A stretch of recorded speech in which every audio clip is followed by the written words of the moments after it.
আমার আল্লাহ বলেন ওয়াজিআ ইয়াউমা ইযিম বিজাহান্নাম ইয়াউমা ইযিন ইয়াতাযাক্কারুল ইনসানু ওয়া আন্না লাহুয যিকরা।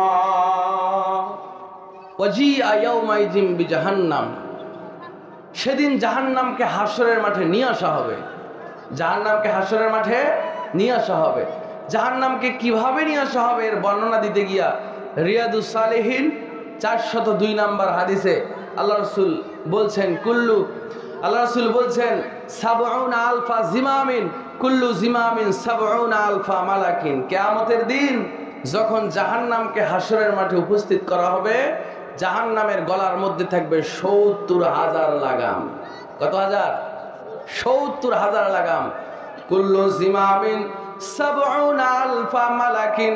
বিশ্বনবী বলেন শুধু 70,000 লাগামই থাকবে না, বিশ্বের মুসলমানেরা ও পর্দার আড়ালের মায়েরা ও উত্তর মথুর পাড়ার বাবারা কান খাড়া করেন। আল্লাহ পাক কিয়ামতের দিন জাহান্নামকে হাসরের মাঠে নিয়ে আসবেন। কেমনে নিয়ে আসবেন? বিশ্বনবীর ব্যাখ্যা দিতে গিয়া বলেন কিয়ামতের মাঠে জাহান্নামের গলার মধ্যে 70,000 লাগাম লাগায়া হাসরের মাঠে টেনে হেঁচড়ে নিয়ে আসতে হবে। এক একটা লাগামের মধ্যে 70,000 করে ফেরেশতা থাকবে গো। এরপরেও জাহান্নামকে টেনে আনা যায় না। হাসরের মাঠে জাহান্নাম যখন উপস্থিত, হাসরবাসীদেরকে দেখার সঙ্গে সঙ্গে বিকট আওয়াজ করে করে চিল্লাইতে আরম্ভ করে দিবে। এবার 70,000 করে 70,000 লাগামের ফেরেশতাদেরকে জাহান্নাম একাই টেনে হেঁচড়ে হাসরের দিকে নিয়ে যাবে। জাহান্নাম উত্তপ্ত হয়ে গেছে, জাহান্নামকে ফেরেশতারা আর আটকাতে পারতেছে না। জাহান্নাম এবার আল্লাহকে ডাক দিয়ে বলে, মাবুদ তুমি না বলেছো মানুষ আমার খাবার হবে, তাহলে লাগামের রশি ছেড়ে দিতে বলো। হাসরের মাঠে লাফ দিয়া আমি গোটা হাসরবাসীদের খেয়ে শেষ করে দে। নবী বলেন সেই সময় হাসরের মাঠে যারা উপস্থিত গো, হাসরের মাঠে জাহান্নামের ভয়ঙ্কর চিৎকার শুনে, জাহান্নামের ভয়ঙ্কর আওয়াজ শুনে ওই যে গর্ভধারী মহিলাদের গর্ভ খসে পড়বে। মায়েরা তা বুঝতে পর্যন্ত পারবে না। সবার মুখে একটাই শব্দ, ইয়া নাফসি, ইয়া নাফসি, আমাকে রক্ষা করুন, আমাকে বাঁচান, আমাকে বাঁচান। ভাইরা আমার, কিয়ামতের মাঠে জাহান্নামে আল্লাহ পাক কাদেরকে ঢুকাবেন সে কথাও আল্লাহ পাক বলছেন পবিত্র কোরআনের 35 নম্বর সূরা, সূরাতুল ফাতির। কি নাম বললাম? সূরাতুল ফাতির। একটু বলার চেষ্টা করেন, মুখে জড়তা কেটে যায়। কোরআন তো পড়ি না, সূরার নামও আমরা জানি না। বলেন সূরাতুল ফাতির, পবিত্র কোরআনের 35 নম্বর সূরা। এই সূরার 36 নম্বর আয়াত খুলেন। আমার আল্লাহ বলেন আল্লাযীনা কাফারু লাহুম নারু জাহান্নাম লা ইউকদা আলাইহিম ফায়ামুতু ওয়া লা ইউখাফফাফু আনহুম মিন আযাবিহা কাযালিকা নাজজি কুল্লা কাফুর। আল্লাহ বলেন ওয়াল্লাযিনা কাফারু, যারা কুফরি করেছে গো, তার মানে যারা কাফের, আল্লাহ বলেন লাহুম নারু জাহান্নাম, তাদের জন্যই আল্লাহ রেডি করে রাখছেন জাহান্নাম। লা ইউকদা আলাইহিম ফায়ামুতু ওয়া লা ইউখাফফাফু আনহুম মিন আযাবিহা। এই কাফেরদেরকে জাহান্নামে যখন ঢুকানো হবে, বিশ্বনবী এই আয়াতের তাফসীর করতে গিয়া বিশ্বনবী বলেন সাহাবীরা শোনো, জাহান্নামের মধ্যে যখন এই কাফের বেঈমানদেরকে ঢুকানো হবে, ওদের মৃত্যু নামক জিনিসটাকে জবাই করে ধ্বংস করে দেওয়া হবে। জাহান্নামে তার আর কোনোদিন মৃত্যুর ফয়সালা হবে না। ওয়ালা ইউখাফফাফু আনহুম মিন আযাবিহা, শাস্তির পর শাস্তি তাকে দেওয়া হবে, বিন্দু পরিমাণ শাস্তিও কমানো হবে না। তাহলে বলেন তো জাহান্নামে যাবে কারা? দুনিয়াতে কাফের অবস্থায় মরবে যারা। কাফের কারা? আমি আর একটা হাদিস বললে ক্লিয়ার হয়ে যাবে। মুশরিক, কাফের এবং মুসলিম মুমিনের মধ্যে পার্থক্য করেন, পার্থক্য রাসূল করে দিয়েছেন। রাসূল বলেন, মান তারাকা সালাতা মুতাআম্মিদান ফাকাদ কাফারা। সহিহ বুখারীর হাদিস। যে ব্যক্তি ইচ্ছাকৃতভাবে এক ওয়াক্ত সালাত ছেড়ে দিল, সে কাফের হয়ে গেল। এখানে অসংখ্য মানুষ বসে আছেন, অসংখ্য মায়েরা বসে আছেন, ইশার সালাতটাও পড়ে আসেন নাই। কথা বলেন, আছে না নাই? তো এই ওয়াজ শুনে আপনার হবে কি? সুতরাং ভাইরা আমার, এই অবস্থায় যদি মরে যান, আল্লাহ আপনার জন্যই রেডি করে রাখছেন জাহান্নাম। বর্তমান বাংলাদেশে চুরি, ডাকাতি, ছিনতাই, খুন খারাপি, জমির আইল কাটা, খাদ্যে ভেজাল দেওয়া, বিড়ি সিগারেট খোর বাড়ছে না কমছে? জোরে কোন, বাড়ছে না কমছে? মানুষ অপরাধ করতেছে, অপরাধকে আর অপরাধ মনে করে না। নামাজ ছেড়ে দেওয়া যে অপরাধ, সে যে ইসলাম থেকে খারিজ হয়ে যায়, সে মুসলিম থাকে না, এইটা আমরা বুঝতে চাই না। আমরা একজন সুদখোর, ঘুষখোরকে যতটা ঘৃণা করি, বেনামাজিরে কিন্তু ততটা ঘৃণা করি না। অথচ ইসলাম, একজন সুদ খেলেই ইসলাম থেকে সে বের হয়ে যায় না, কাফের হয়ে যায় না। ঘুষ খেলেই কাফের হয়ে যায় না, যে কোনো সময় তওবা করে ফিরে আসতে পারে। কিন্তু বেনামাজি মুসলমানই নয়, ওর সালাতুল জানাজা হবে না, কোনো নামাজি ওর জানাজা সালাত পর্যন্ত পড়াবে না। কুকুর শ্রীগাল যেমন মরে পড়ে থাকে, জানাজা হয় না, বেনামাজিকে ওইভাবেই কবরস্থ করতে হবে, কোনো নামাজি ব্যক্তি ওর জানাজা পর্যন্ত পড়তে পারবে না। এজন্য আমার আল্লাহ বলেন, ইন্নাহু মাইয়াতি রাব্বাহু মুজরিমা ফাইন্না লাহু জাহান্নামা লা ইয়ামুতু ফিহা ওয়ালা ইয়াহইয়া।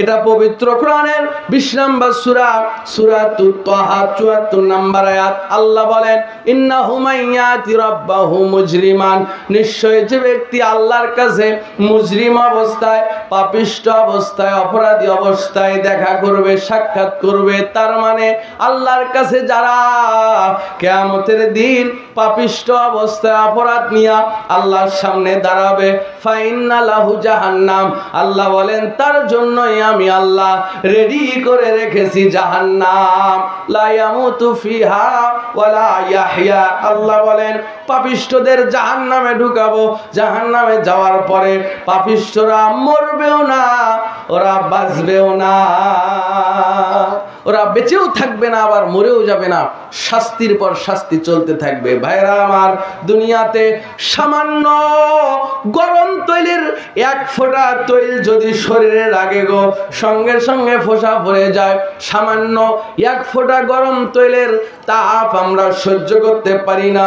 কিয়ামতের দিন জাহান্নামের আগুনে এই সুন্দর চামড়াকে পুড়ায়া, এই সুন্দর চামড়াগুলো শরীর থেকে গোশতগুলো খসে খসে পড়বে গো।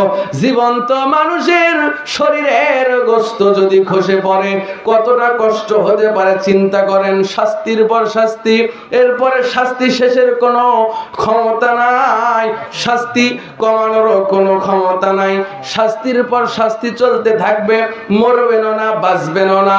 নবী বলেন, জাহান্নামবাসীরা জাহান্নামের মধ্যে এতই ক্ষুধার্ত হবে, পিপাসিত হবে, কিন্তু তাদের কোনো খাওয়ার জন্য পানি দেওয়া হবে না।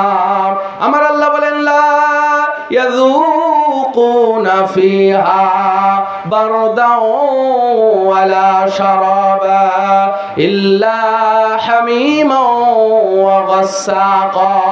এটা পবিত্র কোরআনের 78 নম্বর সূরা, সূরাতুন নাবা 24-25 নম্বর আয়াত। আল্লাহ বলেন, লা ইয়াযুকুনা ফিহা বারদাও ওয়ালা শারাবা, জাহান্নামের মধ্যে জাহান্নামীদের জন্য কোনো ঠান্ডা পানি সেদিন দেওয়া হবে না, আর কোনো শরাব নাই, কোনো পানি খাওয়ার ব্যবস্থা নাই। ক্ষুধার জ্বালায় যখন তৃষ্ণাক্ত পিপাসিত হবে, আল্লাহ বলেন, ইল্লা হামিমা ওয়া গাসসাকা, গরম ফুটান্ত পানি, আর জাহান্নামীদের শরীর থেকে পচা পুজ রক্তগুলা তাদেরকে খাইতে দেওয়া হবে। শুধু তাই নয়, আল্লাহ বলেন, ইন্নাশ শাজারাতা যাকুম তুআমুল আফিম, জাহান্নামের মধ্যে এক প্রকার কাঁটাযুক্ত ফল তাদেরকে দেওয়া হবে। ক্ষুধার তাড়নায় তারা কাঁটাওয়ালা ফলগুলো খাইতে আরম্ভ করে দিবে। মতর পাড়ার মায়েরা, ও বাবারা, একটু কান খাড়া করেন।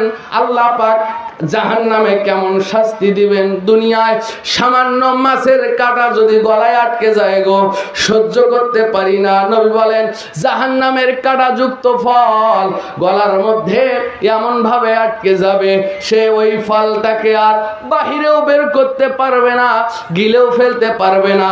শাস্তির পর শাস্তি দেওয়া হবে, মৃত্যুরও কোনো ফয়সালা নাই। ভাইরা আমার, এমন সময় জাহান্নামীরা যখন পিপাসিত ক্ষুধার্ত, এমন সময় মহান আল্লাহ জাহান্নামবাসীদেরকে এবার জান্নাতবাসীদের সরাসরি লাইভ দেখাবেন। এরা আছে কষ্টে আর জান্নাতীরা জান্নাতে আছে সুখে।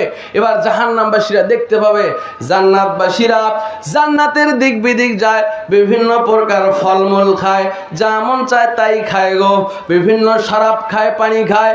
এবার জাহান্নামবাসীরা জান্নাতবাসীদেরকে কোরআনের ভাষায় ডাক দিবেন।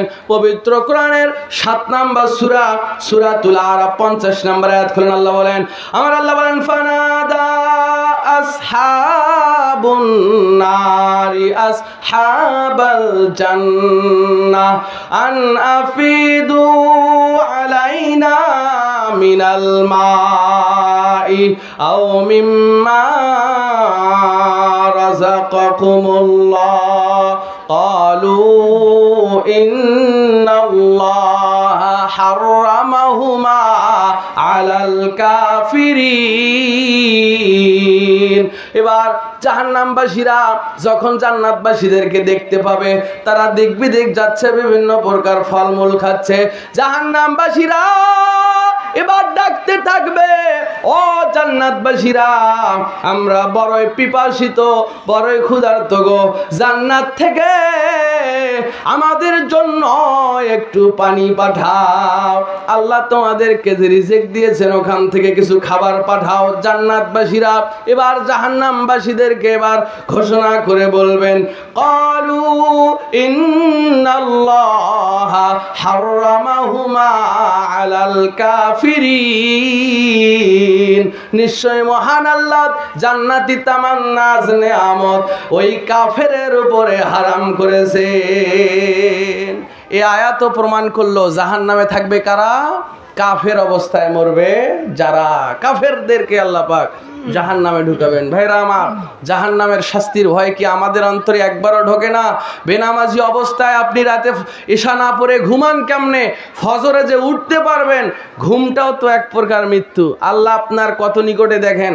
বিজ্ঞান বলতেছে যদি একজন মানুষ 3 মিনিট শ্বাস না নেয়, সর্বোচ্চ 3 মিনিটের পরে ওর কেচ্ছা খতম, মারা যাবে।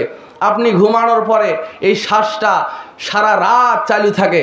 কে এই শ্বাসটা সারা রাত আপনার চালু রাখেন? তিনি আপনার রব। আপনি বেনামাজি অবস্থায় ঘুমান কেমনে? ফজরে যে এই শ্বাস নিয়ে আবার জাগতে পারবেন, কোনো গ্যারান্টি আছে? জোরে কোন আছে? আপনারা ঘুমায় গেছেন? তাকবীর দেন, লিল্লাহে তাকবীর। প্রিয় ভাইরা আমার, বলছিলাম জাহান্নামের শাস্তির একটু ভয় করুন। জাহান্নামে সবচাইতে কম শাস্তি যাকে দেওয়া হবে, যার থেকে আর কম শাস্তি দেওয়া হবে না, তার পায়ে 1 জোড়া আগুনের জুতা পরিয়ে দেওয়া হবে।